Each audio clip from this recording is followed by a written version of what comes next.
বেক্সিমকো গ্রুপের কর্ণধার ও সাবেক প্রধানমন্ত্রী শেখ হাসিনার বেসরকারি খাত বিষয়ক উপদেষ্টা সালমান এফ রহমান কারাগারে বসেও দেশের বিরুদ্ধে ষড়যন্ত্র অব্যাহত রেখেছেন।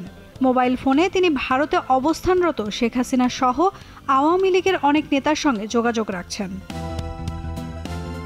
কারাগারে সালমানকে দেখভালের দায়িত্বে থাকা একাধিক সূত্র দাবি করেছে, কারাবন্দী এই ব্যবসায়ী তার মোবাইলে ইন্টারনেট সংযোগ সহ ব্যবহার করছেন। নিয়মিত দেশ বিদেশে কথাও বলছেন। যদিও কারা কর্তৃপক্ষ বলছে কারাগারের ভেতর থেকে মোবাইল ফোনে কথা বলার কোনো সুযোগ নেই। তাকে যেখানে বন্দী রাখা হয়েছে সেখানে জ্যামার বসানো আছে।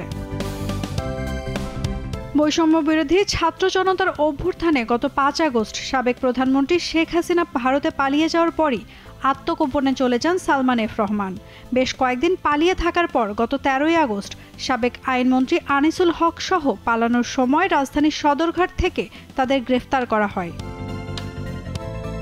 কারাগারে ডিভিশনে রয়েছেন সালমান এফ রহমান। ডিভিশন পাওয়ায় কারাবিধি অনুযায়ী সাধারণ বন্দীদের চেয়ে কিছুটা বেশি সুযোগ সুবিধা পাচ্ছেন তিনি। এর মধ্যে কারাগারে পেয়েছেন খাট, চেয়ার ও টেবিল, যা ডিভিশনহীন বন্দীরা পান না।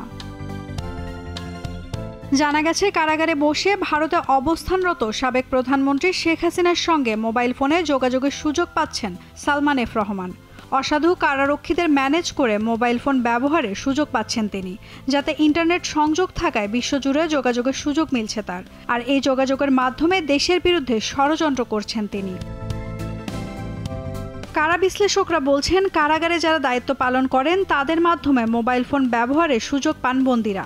একজন কারারক্ষী যদি কিছুক্ষণ কথা বলার জন্য ২০ থেকে ৩০ হাজার টাকা পান, সেটি তার কাছে অনেক টাকা। প্রভাবশালী বন্দীদের কাছে এ টাকা কিছুই না। ফলে ঝুঁকি নিয়ে অনেক কারারক্ষী এসব অপরাধে জড়ান। বিশ্লেষকদের মতে কারা কর্তৃপক্ষের উচিত হবে নজরদারি বাড়ানো। এছাড়া প্রভাবশালী বন্দীদের কিছুদিন পর পর রুম বদলানো দরকার। তাহলে এই সমস্যা থেকে উত্তরণ ঘটতে পারে। কেউ ধরা পড়লে তাদের বিরুদ্ধে কড়া আইনি ব্যবস্থা নিতে হবে। নতুন আইজি প্রিজন্স কেন্দ্রীয় কারাগারে যোগদানের পর যথেষ্ট কড়াকড়ি আরোপ করা হলেও অসাধু কিছু কারা কর্মকর্তা ও কারারক্ষী কেন্দ্রীয় কারাগারে তাদের অবৈধ বাণিজ্য চালিয়ে যাচ্ছে। আইজি প্রিজন্সকে অন্ধকারে রেখে ঢাকা কেন্দ্রীয় কারাগারের কিছু কর্মকর্তা এমপি মন্ত্রীদের কাছ থেকে অনৈতিক সুবিধা দিয়ে কোটি কোটি টাকার বাণিজ্য করছেন।